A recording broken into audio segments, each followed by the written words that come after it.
Hello and welcome to Choose FI. Today on the show, we have our monthly roundup, and I'm joined again by my good friend Ginger. And as always, we're going to recap our highlights from the episodes this month. And we actually had 4 episodes, so this should be jam packed. And we're going to talk a little bit about travel rewards and a question that came in about beginning investing. And we're going to go over a win from the audience, which I think is the real secret sauce of Choose FI and my newsletter specifically. So I think this is going to be a really fun episode. And with that, welcome to Choose FI.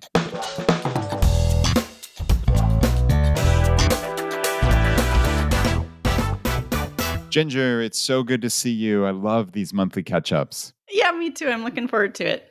Well, let's get started. Let's jump in with you just returned from FinCon. Is that right? I did. Yeah, I actually traveled for almost all of last week, and it was a lot of fun. So I actually did 2 separate things. First, my brother and I, now that we don't live in the same state, and really, honestly, for most of our adult lives, we haven't lived in the same area. So what we're trying to really do now is make what we're calling an annual brothers trip. So last year, we actually stayed fairly close to home here, just in Charlottesville, Virginia, and we did a bunch of hiking and just hung out, which was fantastic. But this year we said, okay, let's do something a little more significant. We are massive lifelong soccer fans, and we've actually never seen the US men's national team play in person, which is still crazy to me. Can't believe I'm 44 years old and I've been following them my entire life and I haven't seen them play in person. And we realized that they were actually playing a friendly match against Ghana in Nashville. So we're like, okay, I have a direct flight to Nashville. You now have a direct flight to Nashville from Wisconsin. So let's make this happen. We'll just give it a whirl. And Ginger, it was awesome. It wasn't exactly spontaneous in the sense that we did plan it, a few months in advance, but it feels like more of that spontaneity that I'm trying to build into my life. I think for so many years, I've just been really focused on my kids growing up and feeling a little bit guilty about not being there when I take trips and such. But I think it's really important that we keep in touch with the people that are closest to us and that we love and that we don't see that often. So I'm really trying to do more of these things. Yeah. I think the word you're looking for is fun. Yeah. Like, it's not spontaneous, Yeah. but it's fun, and you're looking to bring more lightness or joy into your life. Yeah. I think that's it. I think that is exactly it. And I know obviously you're a counselor, and so you hit on that exactly right. Like in my mastermind group that I'm a part of with Dominic Cortuccio, who's been on so many times here on the podcast, or really the mastermind that he originally formed. And that was actually my big goal for the year, was to build more fun and joy into my life. So this is an example. Just doing spontaneous things like these trips I've taken this year. I went to New York City to see Bono play just on a whim. I've taken my daughters, and I know people are probably sick of me saying this, but I took my older daughter to Taylor Swift, my younger daughter to New York City, and I've been to a bunch of amusement parks around the East Coast with my daughter, and just very spontaneous, fun trips like that. So, I mean, honestly, I'm just trying to build a lot more fun into life, and it's looking for these little moments. So, yeah, I mean, really good call on that. I am so curious about masterminds. Can we go down that path a little? Just what is it? What do you do when you hear the term mastermind? I hear different people talking about it. What are the things that make it a mastermind? Like, what do they all have in common? Yeah, sure. There is a technical definition of a mastermind, and I could look it up and such, but I'd rather talk about what we do, which in our mastermind, it's actually called the Great Man Mastermind. So this is kind of a cross between a traditional mastermind and a men's group. And I mean, honestly, I'm not sure there even needs to be that distinction, but this one clearly is a men's group. And I think a lot of when people hear mastermind, they automatically think business and that it's just solely like, okay, what can I get out of this? Like, what tips and tricks can I get out of this? And I think how we've looked at this particular mastermind is these are people that we can connect with on a really deep level and that we're all there for the same reason. We're there to enrich our lives. We're there to talk about the things that are going on in our lives, frankly, and maybe we don't have another outlet for, and to be there for support in good times and bad. And it's a really, really wonderful group. And it's something that I had never experienced before really a couple years ago. And I'm just so glad that I did because honestly, Ginger, I was on the fence about even joining. I didn't know what I'd get out of it.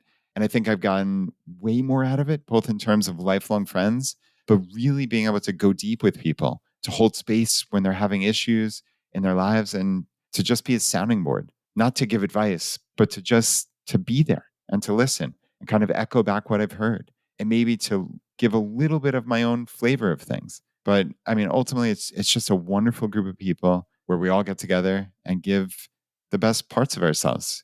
And I hope I'm doing it justice with this explanation, but it's been spectacular. Okay, that's helpful. So you're talking about finding value in community. So let's transition to a different kind of community, right? The FinCon community. And that's another thing that I'm curious about that I'm sure listeners are curious about. It's just like, what are these conferences like? What were your big takeaways? I think about there's plenty of podcasts that I listen to not to learn something because I kind of know the basics, but I'm just sort of excited to be in that community and listen to it. And I wonder, is it like that for you, where it's just sort of motivational, or do you actually learn things at these conferences? Yeah, that's a great question. I think FinCon is an interesting one because I think for the very long time at the beginning of Choosify, for a lot of longtime listeners out there who remember this, they'll remember that Jonathan and I talked a ton about FinCon and maybe almost as if it were partially like a Phi get together. And I think we, on some level, made that into a self fulfilling prophecy, actually, especially in 2019 in Washington, D.C., where we had hundreds of Phi community members show up in force. And I mean, really, FinCon 2019 was Choose FI. And that's not an exaggeration. And it turned into this just wonderful Phi event. But in fairness, FinCon was never intended to be that. It's really a financial blogger and creators conference for people looking to build businesses. And because I have so many friends in the Phi world and the larger personal finance world who are creating content, dozens upon dozens of people show up to FinCon every year that I know. So it seems like a reunion for me. So at this point, what I got out of the 2023 conference was seeing old friends. So it was exactly community, like you said. And yeah, I mean, It it was was a fun. yeah, you're good at this. It was fun. That was exactly. I wasn't there to learn ultimately, frankly, but if I did want to learn, if that was my express purpose of being there were amazing sessions. There always are. Brian Feraldi, for instance, who is really, we know him as a individual stock investor and a world class one at that for teaching. But he's world class at Twitter, and he's grown. Even though again we know him from way back when in Choose Advice 7 years ago when he came on, but now he has a 500,000 Twitter follower account. Literally, he's one of the best on the entire Twitter platform. And he gave an hour presentation on Twitter and basically opened the kimono to show his entire process. If you can't learn from that, you essentially can't learn. So it was amazing. And those are the kind of things you can get out of a conference like that if you were so inclined. But I think for me, since it was kind of bumped up with this other Nashville trip, I was really only on the ground for a day and a half at FinCon. So I wasn't there for the conference. I was there to see my friends. Like, for instance, Paula Pant had her 40th birthday party. And I got to go to that, and it was amazing. And the next day, Nick Loper, who's been on the show multiple times, he put together a walking food tour, a guided walking food tour of the French Quarter. And since it was in New Orleans, and that was just a ton of fun. There were 20 of us. I knew a handful of people. I saw old friends who I literally never met in person, like Jock Hopkins, who had been on the show many, many years ago. And ultimately, I just had fun conversations. I had amazing in-depth conversations with Diana Merriam and Chad Carson and Kirsten and Julian from Rich and Regular. It was really great. And I hadn't been there since 2019. So really, this felt like a reunion for me. But I think what the takeaway ultimately for me is for our community, for the Phi community, is that live events matter. Not obviously this kind of conference, but the beautiful thing is we have so many live events now that there are different options for people to pursue. We have Economy, which is Econo ME. And I just mentioned Diana, and she is the creator and host of the Economy Conference. And I call that the largest Phi gathering in the world. Even though there's nothing about the name that would suggest that, that is what it is at this point. Economy is the largest Phi gathering in the entire world. It's in Cincinnati every March. So I'm going there March 2024. And anybody who wants to join, I think that is a wonderful opportunity. And Diana was kind enough to basically just have a standing offer for 10% off for Choose a Buy community members. So upon checkout, there's like a coupon code area. You just put in choose FI, one word, and it can be lowercase or uppercase, frankly, but I've used it lowercase. And there's about 500 people that go to that. And if you're looking for a conference style size, but a FI gathering, that's your event. No question about it. And then, of course, there's Camp FI. So our good friend Stephen Boyer has put these on for, I guess, over 6 years now. And there are 8 events that I see on the schedule as of now for 2024. So campfi.org is where you can find those tickets, and they're all over the country. And then Amy Minkley, and I'm actually going to have all 3 of them on the show in the next month or two, but Amy Minkley just put something together of 5 freedom retreats. And this one was in Bali. I think it's going to be in Bali maybe every year, but certainly next year. I mean, if you're looking for something exotic, that's your opportunity. And then obviously, should go without saying at this point that we have the Choose Up I local groups, which I'm really hoping to revitalize even more now in this post COVID era, where we get together. And it's funny, I'm actually reading a book called The 2 Hour Cocktail Party by Nick Gray, who I hope to get on the show. And I'd like to actually implement that at a lot of our Choose Up I local groups. It doesn't matter, of course, if they're cocktails necessarily, but just the conceptual framework behind this. I think there's really something there. And also, actually, that I mentioned, Diana, at the Cincinnati local group, they've done case studies where one person steps up and says, I really want everyone to go through my numbers in essence. And they're really transparent. And it's just an ultra productive session where everyone walks away having learned so much more about just personal finance, about FI, about different questions. It's really something special. So we're trying to use like, okay, what works? And let's see how we can translate that across 300 plus local groups. So, of course, if you're not in a local group, chooseupi.com/local is the way to find the entire list of those. But also, if you are in a local group and let's say it just isn't active, or maybe you're the admin and you're looking for some idea, this kind of case study really can work. So just make it happen. I think that's the biggest thing. Like, don't wait for somebody else to ride to the rescue. Make it happen yourself. If you're in a local group, you don't want to do a case study. You don't want to do this 2 hour cocktail party, but you want to do a hike. Just say, hey, I'm going to such and such place next Wednesday at 3 p.m. Who wants to join me? Right? Just step up and be the change that you want to see. So I think there's really something here. And I'm always happy to talk about these events, but I think it's important now more than ever. So, Ginger, obviously you picked up on fun multiple times in what I said. And I'm curious, how are you building fun into your life? Or how do you ultimately think about fun and spontaneity in the course of, I don't know, a given month or a year in the life of Ginger?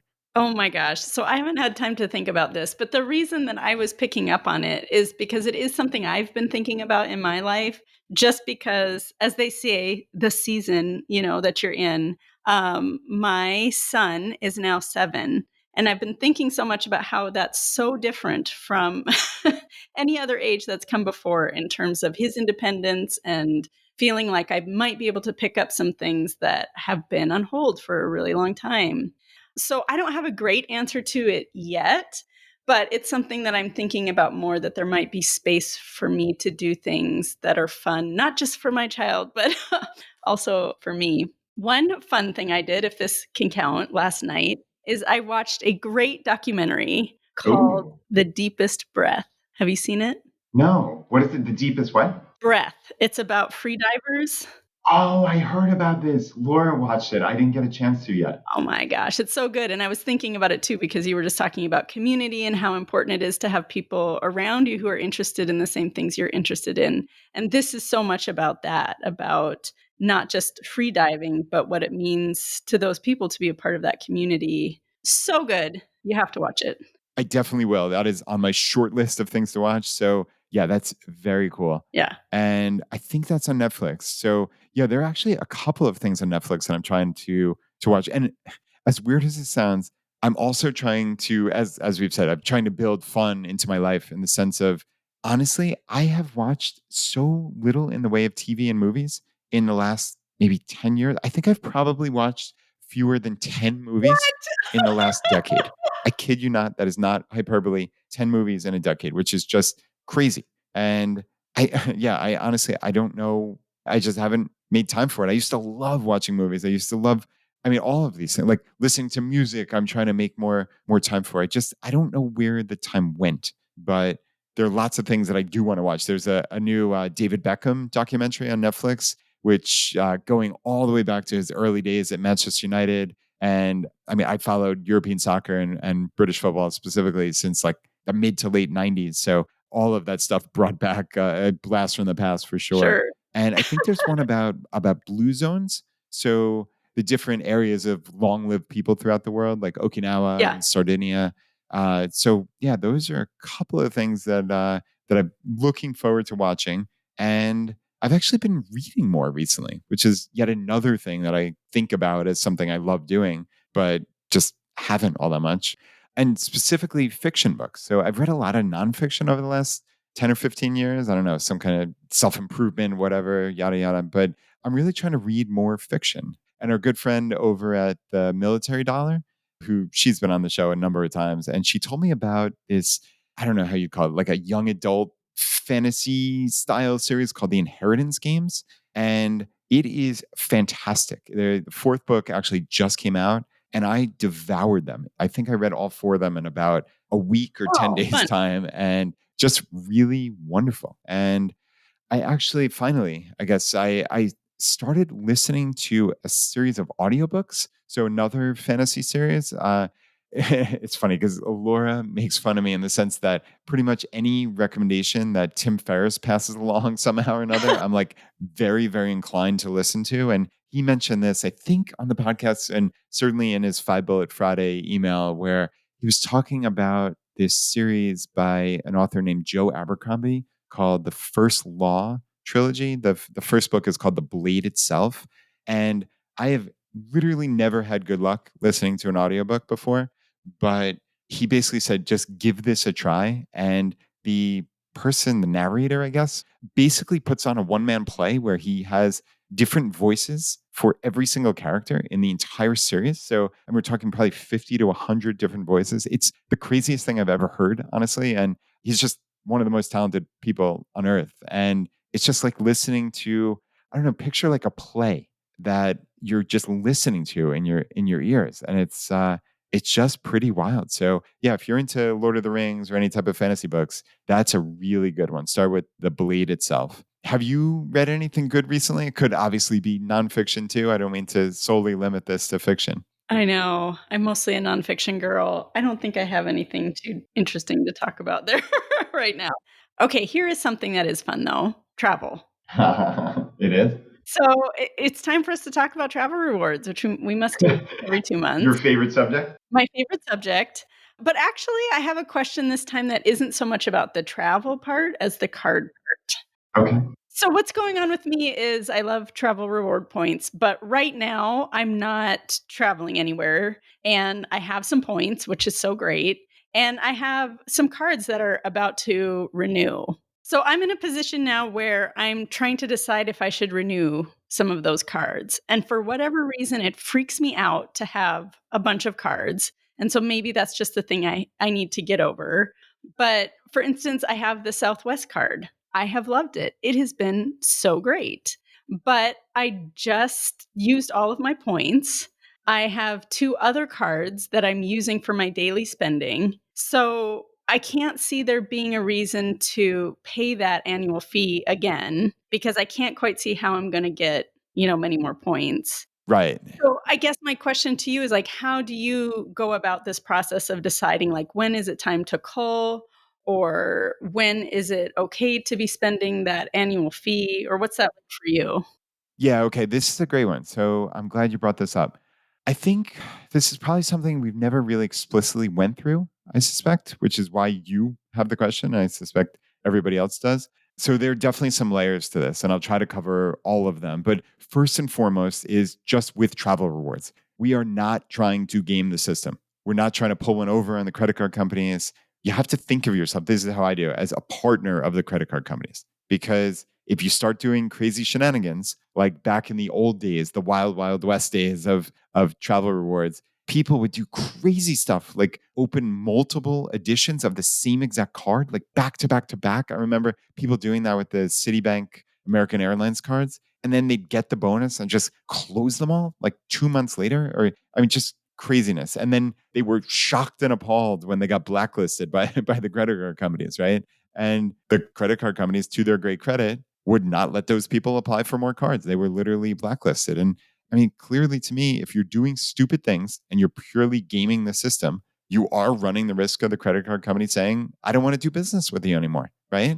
So I think that's the most important thing I want to get out of the way is we are not gaming any system here. We're trying to be reasonable consumers and we are taking advantage of the offers that are offered to us. And we're making the best decisions moving forward. So I say that not as a disclaimer, but as I think an important mental framework for this. So now clearly I don't think you are trying to do anything nefarious at all, because certainly the way you described that was exactly how a smart consumer needs to think through this. But I think even before I get into like your precise questions, I think it's really important to talk about another fundamental piece of travel rewards, which is generally where do the points live for the particular card I have? And this is really important and somewhat nuanced. So you talked about the Southwest card. There are a number of Southwest cards. I don't know precisely if you have the Premier, the Plus, the Business, ultimately irrelevant for what we're talking about here. But all of those cards are what we call co branded cards. So basically, in the case of Southwest, the bank issuer is Chase, and then it's co branded. The actual brand on there is Southwest. So it's branded with either an airline or a hotel. And so, right, as I said explicitly, in your case, it's Southwest. But at the end of every month, what happens is those points get sent over, in your case, to your Southwest Rapids reward account. Okay. And then, Ginger, from that point on, those points are no longer associated with your credit card account. All right. So it's not relevant if the credit card is actually open anymore. You will not lose those points because they're sitting in your Southwest account. And it's not even like you had to have spent them before you close that account. It's irrelevant. They are at that point Southwest Rapids Rewards miles. End of story. That's it. So you won't lose those points. And ultimately, I guess since you said you have spent them all, it's not exactly relevant, but this is terribly relevant to people listening out there. So you don't have to spend the points if that card is closed. Yeah, and I can see how this came up with Southwest, and Southwest is a super popular card. Are there others off the top of your head that are like that also, where it's disconnected from the card? Yeah, I would basically say any of those quote unquote co-branded cards. There are United cards, there are Hyatt cards, there are multiple Marriott cards, Hilton cards, American Airlines, Delta, go down the list, right? Like all of the major airlines that I know of have their own co-branded card. And I think every major hotel brand as well. I can't think of one offhand that doesn't. So it would, within reason now, and obviously I'm just saying this off the top of my head. I'm not looking at the precise details for every single credit card. I do not know of one co-branded card that doesn't zip those points over to your airline or hotel account at the end of every month. So they do not live in your credit card account. So theoretically, you could close that credit card account and the points would be sitting in your case in the Rapid Rewards account. And you wouldn't lose them if you close that card. Okay. Now, again, we're not gaming the system. So if you did something stupid, like you opened the card, you got the bonus, they went to your Southwest account, and then you close the card immediately, Chase in that case could say, oh, this person is gaming things. And they could attempt to claw those points back. But that is a real outlying kind of edge case. And again, if you do something like that, if you game the system, you ultimately deserve all the bad things coming to you. So really don't do that. So the second major type of card are really the transferable points cards. And again, this is just under the guise of, okay, we need to know where these things live. So cards like Chase Ultimate Rewards cards like Sapphire Preferred or Sapphire Reserve or Inc. Business Preferred. You have Amex membership rewards points, and you have cards like the Amex Gold, the Amex Platinum, the Everyday. Those points actually live in your credit card account. Okay. And what's so wonderful about them is by having those type of points and having those points live in your credit card account, you preserve the transfer flexibility of them. Okay. So what we love about those points, those bank points, the transferable points is when you have them sitting there, let's say Chase Ultimate Rewards, just by having those points, you can at a moment's notice transfer some of them in like 1,000 point increments basically to any of the airline or hotel partners. So you could transfer to some of my favorites like United or Hyatt or Southwest or British Airways. And you really can put together a comprehensive trip just by having Ultimate Rewards points. And of course, Amex membership rewards points work in a very similar way. So it's just kind of a mental framework. But if you happen to close one of those cards when the points were still there, then you would lose all those points. So you clearly, in that case, if you were thinking about closing a Chase Ultimate Rewards card, you would want to transfer them out. I guess there's another option of you could combine them with another Ultimate Rewards card that you had, but that's kind of outside the scope. But really, just think if you just had that one card, you cannot close that account with those points there. So you would want to transfer them out. Now, of course, you would then have to make a decision on where they went, so you would lose that flexibility ultimately. But obviously, better than losing them. And you could make a decision, okay, I'm going to send them all to Hyatt, or I'm going to send them all to United, or some combination thereof. And okay, you still have those points. They're sitting in your Hyatt account or your United Mileage Plus account, and those are your points. And at that point, you can then make a decision to close or not close the credit card. But hopefully, does that make sense? Yeah, that's helpful. Okay, cool. So I guess getting to the heart of your actual question is, all right, so now I understand where these points are. I understand that, but okay, my annual fee is coming up.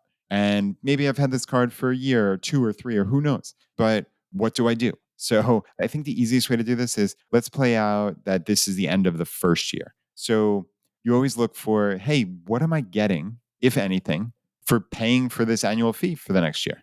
So in the case of Southwest, and I'm not sure precisely which card you have, but I think they normally have somewhere around a $99 annual fee, and you get some number of points as an anniversary bonus. Yeah, there are some anniversary points, but they aren't that significant. Yeah, agreed. It's not that significant, but it's something like 3,000 or 6,000 points, I think, depending on the card you have. Yeah. And of course, different offers have changed over the years. But let's say it's 6,000 points and you rate one of those at 1.5 cents per point. Well, that's a $90 value. Okay. So that pretty much offsets the annual fee. And there might be other benefits from a card. Of course, we're being specific but general here in the sense that, okay, there might be some kind of baggage allowance. There might be some kind of I get into the lounges for that airline maybe a couple times a year or something like this, right? So, okay, if I'm getting something in value that's close, then maybe I consider this. I think of my Hyatt card, which I keep open indefinitely, and that gives me one free category 1 through 4 hotel night each year. And that's pretty cool. And I think it certainly covers, if not outweighs in most cases, the annual fee that I pay. So that's more than a fair trade for me. And I think I Mhm. get some other bonuses like some status, qualifying nights and such. So it's not that much, but I think it's pretty good. And I think some of the larger fees like the Capital One Venture X, which I actually just paid for again, they give me an anniversary bonus of I think 10,000 points, so that's worth at least $100, and I get one of those $300 annual travel credits. So that's basically a $300 cash cover for an expense that I put through Capital One Travel. So I don't love paying that hugely significant annual fee, but those two things make it net to zero or even to the good. So I think if you're smart about it and it's a card that has a bonus for re upping, then you can usually wash it down close to zero. But clearly, like you said, if you're not using the card, you have no anticipation of using it, and you judge that I'm just not getting enough value out of it, then yeah, I mean, I think you call up the number on the back of your card and say, hey, look, my annual fee is coming up. Is there any way you can waive the fee for me for the next year? Is there any way you can offer me a retention bonus? We always talk about scripts, right, that you can do for negotiation, like with the financial Mhm. mechanic or Tori Dunlap. And they're actually scripts for these retention calls. So literally just Google credit card retention call script or something like that. And I suspect with a little bit of knowledge, you can find out, okay, what should I expect? What should I ask for? Love it. And I think that's pretty easy and reasonable to do. And I mean, realistically, they may or may not offer you something. And if they don't, then you have to make that decision. And if you're not using the card, you're not getting value from it, then I think it's reasonable to close the card at that point. So that's kind of the decision tree that I run this through. And of course, I never want to close my oldest credit card accounts. So another final option is to, if it is an annual fee card, you could downgrade it in many cases, and that keeps the credit history, but you don't potentially have to pay an annual fee at that point or a drastically reduced one. So again, just things to think about. Yeah, that's helpful. All right, Ginger. So we are 30 minutes into our roundup here, and I think maybe this will be a good time to start talking about some of the episodes that came out this month. And we actually had four. So we had the mailbag with Rachel Camp, and that was episode 457. And that's very precise information, which I think, in a sense, was actually similar to episode 460, which was, again, very precise information. That was with Brian Eufinger. And we talked about the cost of college and how can we think about this? How can we prepare ahead of time? And yeah, this was just an amazing one. And that said, I think we're probably going to spend more time talking about episodes 458 and 459. So, yeah, where do you want to start? Well, let's start with the college one.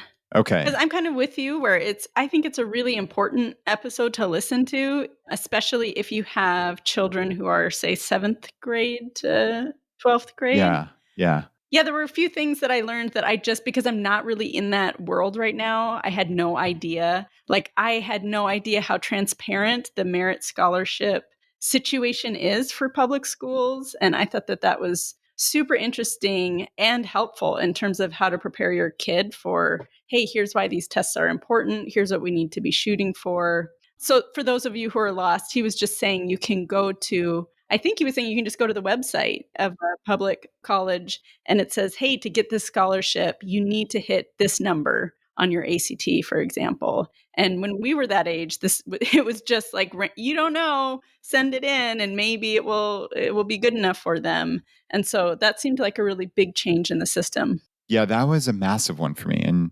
Brian called it the golden age of merit aid Yeah. that we're in now because they're just so transparent on these merit aid grids. And I mean, Ginger, when you and I and Brian, when we went to college, it was nothing like this. It was the wild, wild west. You had no idea about anything. Now you have literal numbers, specific numbers to shoot for. And I think Brian's example, his story of the dad whose son worked at Firehouse Subs, I think it was, and they basically said, okay, you need to improve by 26 questions out of, I think it was 215 total questions Mhm. to receive $70,000 of additional merit aid over the 4 years. And his dad basically said, you're not working at Firehouse Subs, but I'm going to pay you to study the same amount you were making per hour and whatever it was, $9 or $12 an hour. And literally every single additional question that he got right across those 26 questions of improvement, that 70,000, it was worth almost $3,000 each, $2,700 in merit aid each for that every question. That's insane, right? So when you see it on the grid, it's obvious and it's real and it's tangible and it's something you can shoot for. It's not just like, again, back in the old days, like, oh, I got X good score on the SAT, which who knows what that means. That might give me a higher likelihood of getting into some random elite college, which I may or may not go to anyway, right? So it was always just super nebulous, and now it's tangible. Yeah, I loved those numbers, and it speaks too to a point he made about these are not intelligence tests, and if they were, then he would be out of a job, right? Like, he's a tutor or something for these tests. Yeah. And so, obviously, people can get better at it, and boy, that's so important to understand that you really can improve your score. Yeah, you absolutely can. And I know we could argue over the merits of clearly people with more means have a higher likelihood of being able to do this type of test prep. And obviously that's not ideal and that's unfortunate. But I think we ultimately have to look at the reality of the world as we see it. And if you do have the time and knowledge, which ultimately what Brian was giving us, this knowledge years ahead of time for many of us. And in your case, Ginger, you have a 7 year old, right? So I have a sixth grader and a 10th grader. And the 10th grader is in the heart of this. But with the sixth grader, we're getting ahead of it. And I have a chance to get them prepared for this. And it could be worth tens upon tens of thousands of dollars each girl for her family. So I'd be silly to not have them study. I can't come up with an example of why I wouldn't. So I mean, we're not obsessing about the scores for vanity's sake or to keep up with the Joneses or anything crazy like that. There are these grids, so we know what they need to get on these tests. And I think it's very important. And like Brian said, some of the really important things, there's some very tangible things. One specific one that I took away was every sophomore, every 10th grader at basically the beginning of their second semester, ideally, should take a full length, free, but full Yeah. length and timed SAT and ACT. So literally on separate weekends, you have them sit down and they're going to take these tests basically under testing conditions. And I know Brian's company, Edison Prep, offers these free tests. I'm sure they're all over the internet, but that to me is a no brainer. And yeah, it's a little bit uncomfortable, right? Like, okay, my kid needs to sit down for 2 or 3 hours on a couple of weekends, but understanding where they are with these tests is really, really important.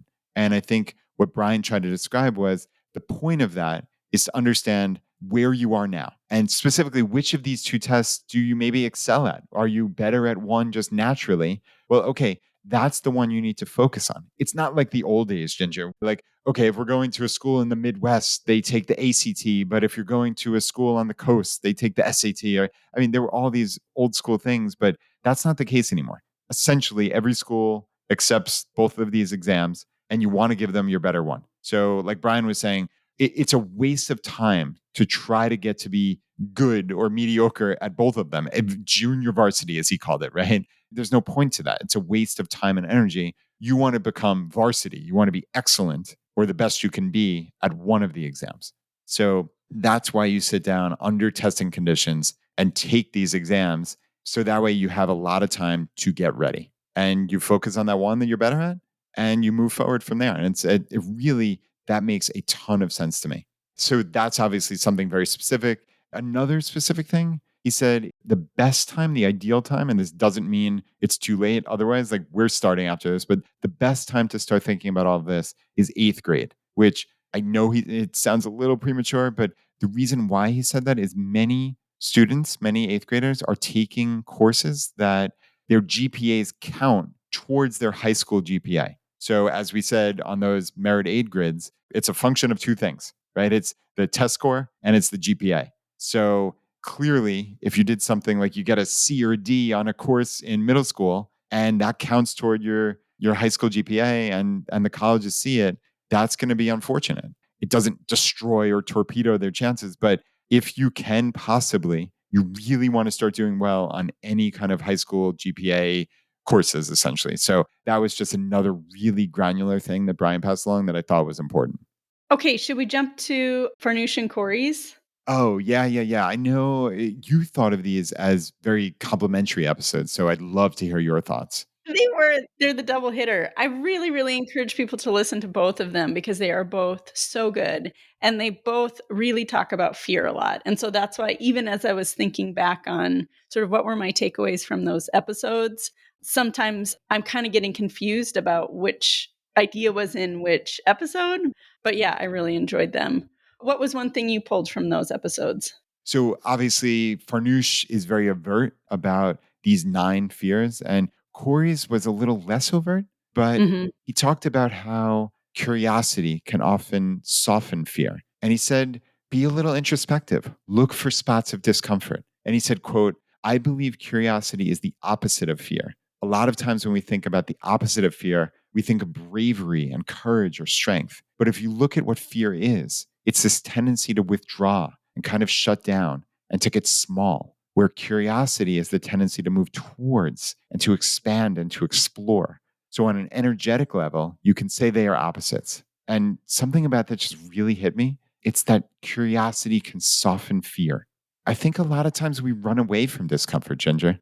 And I think, I don't know, we think life should be easy, but sometimes just leaning into it a little bit, trying to figure out where that edge is for you and maybe why it's there. Just be a little curious about it. So yeah, that was interesting. Yeah. I think if you break it down too, you can see that what he was talking about can be really practical advice for people. So if you think of curiosity as sort of an intervention for when you're feeling fearful and allow yourself to go down that road. So, oh, I'm looking at my accounts and I'm afraid I won't have enough money. And then to be curious about that means to say something like, okay, well, where is that coming from? Or what am I thinking is the worst case scenario? And gosh, what have I done at other times when I have felt this way that I didn't have enough? Oh, I asked for help. And how did that go? So actually allowing yourself to think that through, right? Think about like, what does it really mean to be curious? It means to ask a lot of questions and to be open to thinking about things in a new way. Yeah, I think that's important, right? Like It highlights the value of asking questions, of being curious. And another way that Corey then internally was talking about this was he used the phrase follow the whisper. And I just thought there was something really, really cool about that. And he said, trust the insight and then just ask, what is one step it is asking me to take? It's something about that introspection, but it's also like it's trusting your intuition. It's trusting that that little whisper, that seed of an idea, that seed of a thought, that Mhm. seed of a desire to do something. I mean, a lot of times we just take the safe path. Even going back to the fun, right? Like sometimes it's easy to just not follow that whisper. It's a lot easier, frankly. But like, okay, what would it look like to trust myself, to ask these questions and to keep asking questions? Yeah, it made me think about how the symptoms, we could say, so the physical manifestation of excitement and anxiety really overlap. And so it's really about how you're framing a certain situation. So in that part where he said, thinking about when you have a little excitement about something, well, what about this landed for you? So exploring with curiosity, not just, oh, I have this scary feeling, but also when you have that excited feeling, which those are really linked. They're very similar. But it was fun to think about that as well. Like I should also lean with curiosity into these things that are a little bit exciting and like, oh, what is it about that gives me energy or that makes me want to explore? Yeah, I like that. And he certainly talked, like you said, both about the curiosity, but potentially about the fear or even the whispers of that. And we are talking about the body keeps the score. And I have a longer quote here, but I think it's a good one. He said, everything that you're doing is being filtered through what you're feeling in the body, any conversation you have, any trigger from another person, from what you see on the spreadsheet or in your bank account. It's going to trigger something in your body. And if you're not attuned to that feeling in the body, and able to move closer to understand what is this about? Is this fear rising? Rational fear? Is it irrational? Is it because I have a really complicated relationship with money that stemmed from when I was a child? That makes me feel like if I lose some money in my bank account, I'm going to go broke and I'm not going to have any resources. I'm going to be put out on the street. This stuff can run super deep, he said. And I just thought again that it's kind of the perfect complement where you're talking about the more positive side of this, but it's also just look for where do I react? And maybe I don't know why. I don't know where it came from. I've never done that introspection. But as we're saying, just keep being curious and keep asking questions. Yeah. I think I'm always looking too for like what is the practical piece that we can take from some of this stuff, even though I really like to live in the land of ideas. And so I think I'll do the introspection, and that's so good for learning about ourselves and the insight and et cetera, et cetera. But it's also really hopeful that quote about the body to recognize, yeah, if all of this stuff is coming through the body, then when I'm in a really activated place, I don't have to do all this deep thinking in this moment. What I have to do is I have to attend to my body. I have to take care of my body. And by doing that physiologically, it will help, right? Like if I say, okay, I don't know what to do, but I'm panicking, I can take some deep breaths. And then it doesn't matter what I think about it because physiologically I'm going to calm down because my heart is going to beat slower, right? And these other processes are going to happen in my body. And so I think it's a really hopeful thing when we think, oh, this all goes through my body, because in those moments we can say, okay, what do I need to do? I need to attend to my body first. And that stuff is actually pretty easy. So clearly taking that breathing, right? That's super helpful. Do you have any other tips or things that work for you? Oh, yeah. So in that moment of like, what can I do to attend to my body? Exactly. Yeah, so movement is another one. People don't like to hear this one, but if you can do some really intense exercise, that's one way that you can help to regulate before you can get to those places of like, now I can reflect and decide what's the best movement for me, right?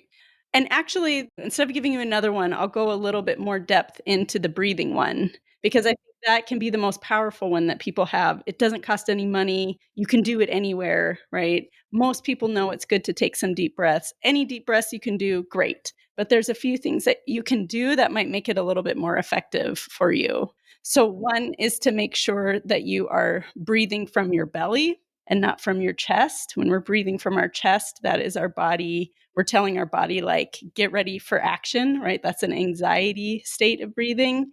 So, making sure you're breathing from your belly when you're trying to attend to your body. And then also, you can look up what are some of the different breathing patterns, like box breathing or combat breathing. And there's a couple other patterns that you can get apps that will walk you through it, or you can just Google it. And when you learn a few of those, They're super easy and they can be super helpful for doing what we're talking about. Yeah, agreed. And we're not going to highlight the specific breathing and try to actually do it where you can audibly hear us. But I think the three things that I've heard of Ginger, and clearly there's so many different breathing modalities, but the three that I've heard most frequently in the circles that I frequent are box breathing, which is usually something like 4 seconds in through your nose, 4 seconds hold, 4 seconds out, and then 4 seconds hold at the bottom. It's something like that. I think, depending, some people probably do 5 seconds or whatnot, but I've heard four.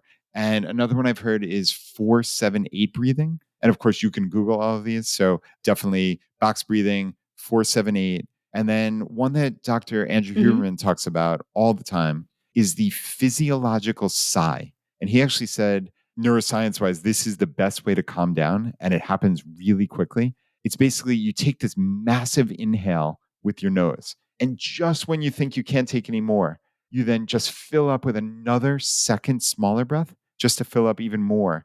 And then you let out this deep sigh through your mouth. And of course, you can find plenty of videos on YouTube. Just Google this and figure it out. But those are the three that I've come across most frequently. So, yeah, I mean, if you're looking for, let's say, a 20-second fix or thereabouts, you really can't go wrong with trying one of those. Yeah, and I know it might seem we're kind of in the weeds here, but if we're gonna talk about fear, right, both of these episodes are really deep into fear. It's good to think about, okay, we've got some good strategies for how to attend to that fear through reflection, through questioning our thoughts, and all of that stuff is so great. But also there's this other way in, right, which is through our body. Totally agreed. And yeah, just going to fear and talking about Farnoosh, she was talking about fear and money being like two peas in a pod. And Mhm. she said, when we fear money, we're really fearing the relationship we have with money, all the associations we place on this thing called money, the interpretation of what having money means, what not having money means. And really, it's going back in your life and like, what are those money stories? What are the scripts that keep running? Was it something you overheard when you were 7 or 8 years old, your parents arguing about or some such? Or think about like money is the root of all evil, right? You hear these sayings, or, oh, rich people, blah, blah, blah. You can just fill in all of these societal things that you hear. And we wonder why people have negative associations with money, right? I mean, Ginger, most of us just when we grew up, we feared money. We were completely afraid of it. We thought investing was gambling. You hear all of these things, right? I'm going to play in the stock market. I mean, give me a break, right? But all of this stuff you hear, nothing's positive. I mean, I personally can rarely think of instances growing up where I heard anything positive about money. Yeah. Yeah, it's true that it's a really emotional topic, and if you start to talk to people about money, everybody is weird about it. Everybody is weird about it in some way or another, and I think that's partly because, we hear all these stories and then we try to make it make sense in our own lives. But yeah. Yeah, I totally hear you. And I think Farnoosh's book, and I know I said this in the episode, and I was not just saying this, the book was fantastic. It really was. I think for somebody like me, who has maybe always conceptualized myself as someone with a lot of fears or worries, it made me feel seen and it felt empowered to come away from that, hey, you can turn these things around. And she said, fear is what makes us human. It's perfectly normal. And not only that, but to look at and reframe them as there's a superpower here. And you can actually do that. You can walk away feeling empowered. So that was the very general sense that I got from the book. I'd really recommend you grab it from your local library or purchase it. It was something that was really worth reading. It really was. I'll do it, I'll do it. Yeah, and maybe we end on the discussion of her with, you said something like, "How did you get over your fears?" And she said, "Oh, I didn't. Like, I didn't get over the fear. I recognize the fear, I see its merits, and I'm going to choose to engage with it or not." And I love that. We can recognize that this fear has a purpose, that our emotions have a purpose, but we don't have to let them drive us. Yeah, that's an important takeaway and easier said than done. And that's just a great way to leave that as something just to be mindful of. And I think that's what we can take away from those two episodes, which is just be mindful of that. Follow the whisper, like Corey said. I think, as you so aptly said, those two episodes tie together so beautifully. And it's funny because I didn't even think about that, honestly, when I scheduled them to go out back to back, but they are a perfect complement to each other. So, yeah, I think we covered those three episodes really well. And I know in the episode 457, the mailbag with Rachel Camp, it's kind of hard to recap a mailbag, obviously. So we probably won't spend too much time on this. But I really enjoyed this one. I'd only met Rachel through Twitter, and she's just incredibly knowledgeable, and it was a lot of fun. And I think we talked about some really important things, like, is it possible to become Phi, or is it too late for me? That was the email that Laura sent in, and she was beating herself up. Like, it's all my fault. I'm sick of what could have been. And I think hopefully she came away, and so many people came away with a hopeful message of it's never too late, right? And like I said in the episode, under what scenario are you in better shape 10 years from now? Having pursued FI, regardless of what you've done in the past, or not having pursued FI and just beating yourself up? And I mean, obviously, it's the former, right? Everyone can benefit from pursuing financial independence, no matter where you're starting, no matter what your income is, no matter what mistakes you've made in the past, no matter what age you are, et cetera, et cetera. I think it's a universal good pursuing financial independence.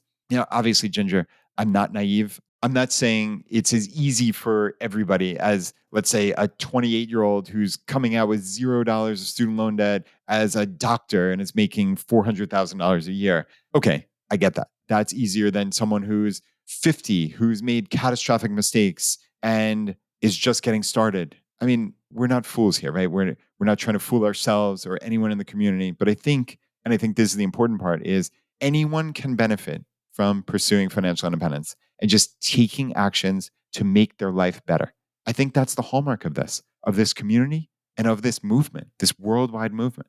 Okay, that's a perfect transition, I think, into the question that you received about getting started. You're saying you can start at any age. So, well, when you do, how do you do that? Yeah, so this was a fun one. So actually, it's funny, Ginger. This email came in this morning, so it was top of mind when I got this. Leah actually responded to my Choose a Vibe newsletter. So I always say every week, if you literally hit reply to that newsletter that comes to your inbox on Tuesday morning, I get the reply. It comes straight to me. So chooseaby.com/subscribe. I personally handwrite this thing. If you like the podcast, you're going to like the newsletter. Just get on the newsletter. If you have any questions, send them to me. You could find that also on every page of our website in the top right corner for the weekly newsletter. So Leah sent in and she said, I have a quick question for you. I'm very new to investing and I just started funding my first 401k and I'm currently holding an S&P 500 fund in that 401k. I was going to open an IRA through Vanguard separately and start funding VTSAX as well. But any research I've done about holding both of these says there's no point because they basically mirror each other and there are very few differences. I really want to hold VTSAX and was really excited to do so until I read those articles and comments. Can I get your advice on this? Is it pointless to hold both? Is it a good idea? Okay, so Leah, obviously there's a lot there, and I want to answer this succinctly or as best I can. So let's get this out of the way. You're doing the right thing, in my estimation, in the 401k. So I think most people have very limited options with their 401k. And what I generally advise to do is when you look at that list of options, you look at the fees, the expense ratio, and you look for the one that is closest to zero because chances are this is going to be the one that mirrors the S&P 500 or the total stock market index fund most closely. All right? And that is my personal investing strategy. And I think that's what many people in the FI community do. Of course, not all. This is not financial advice, clearly, but this is what I personally do. And if you've read The Simple Path to Wealth, the incredible book by J.L. Collins, we understand how important it is to minimize fees and basically take your brain out of this to try to match the market over years and decades. So that's the critical part. So Leah, I think you're spot on with the S&P 500 fund in your 401k. That's great. And I know you're super excited about VTSAX, which I love. And it shows you've been in the FI community, you've been paying attention. But I think VTSAX is a little overblown in the sense that it's almost become, and I say this in a weird way, like a meme to a large degree that we love Vanguard and what it stands for. JL Collins has talked about VTSAX so much, and I think that's where it's taken on this life of itself ultimately. But it's just one option to invest. And even at Vanguard, so there's the total stock market index fund, the S&P 500 index fund, and then the ETF versions of both of those. There's VTI, which is the ETF total stock market fund. There's VOO, which is the S&P 500. So there are plenty of these options. And then, of course, that's just at Vanguard. There's Fidelity and Schwab, which I also personally invest at both of those places. So each of them has these ultra low cost funds for both S&P 500 and total stock market.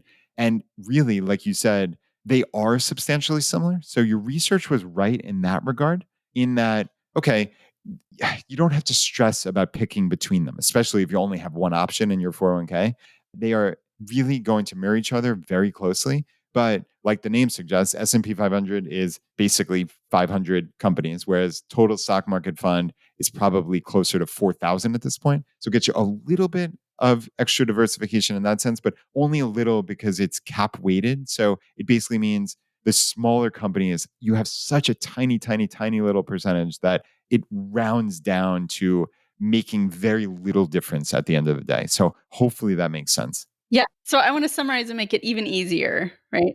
Which is instead of focusing on VTSAX, you want to focus on the total stock market index fund. And that can show up in a lot of different funds, right? So if we just swap out one for the other to say you're excited about VTSAX, what you're excited about is that it's a total stock market index fund. So look for that where you can get that. So, okay, that was critical and we got that out of the way. But please, Leah, open your IRA and invest in whatever you want. Invest in VTSAX or VOO or VTI or whatever. That's great. It ultimately has no relevance to your 401k because, frankly, you're going to have a lot of accounts. I have a lot of accounts. I have Roth IRA, I have traditional IRA, I have a SEP IRA, I have 401ks, I have my regular taxable brokerage account. My wife has accounts of almost all of those. You're going to have a lot of these different account umbrellas, as I call it. It's a terrible way to put it, but like that's how I think about it. Like these are just types of accounts, and you're going to need to invest money in each of them. It can't just sit there in cash, right? So you're going to have S&P 500 or total stock market fund in each of them, and you might have other things. You might obviously you have to decide what you want to invest in, but that's fine. If you were going to invest in the IRA, do it. That's great. You can invest in the S&P because that's what you have in 401k if you feel great about it, but you can do whatever you want. That's the beautiful thing. So, really, really important question. And I hope that covered it. So, thanks again, Leah, for sending that in. Okay, Brad, this has been fun. Let's end on a win. Nice. I like it. So, Logan wrote in. Yeah, he said, my 1% better turned into 28% better last week when I was finally able to renegotiate salary with my employer. I implemented many of the strategies from the episodes with Tori Dunlap and Financial Mechanic. With this extra financial space, I anticipate being able to max out my 401k for the first time ever. Thank you for the inspiration. I would have never had the guts to ask/negotiate without Choose FI. That is incredible. Logan, 28% is just remarkable. And I think this is one of those things, negotiation. And it's one of really the everlasting positives from Choose FI has been everything is negotiable. That phrase, everything is negotiable. And I think those episodes with Tori Dunlap way back in episode 147 and Financial Mechanic, who was on in episode 211, and then very recently in episode 454. And they're remarkable. They're remarkable because they walk us through specifically what we can ask for in these negotiations. And they're scripts. They're basically scripts you can work off. So, Ginger, I mean, that helps so much. So, yeah, this is a great one. And oh my gosh, Logan, maxing out your 401k. You are in such a cool club. I wish I was in that club. Good job. All right, Ginger, this has been a lot of fun. Thank you. And I'll see you next month for another roundup.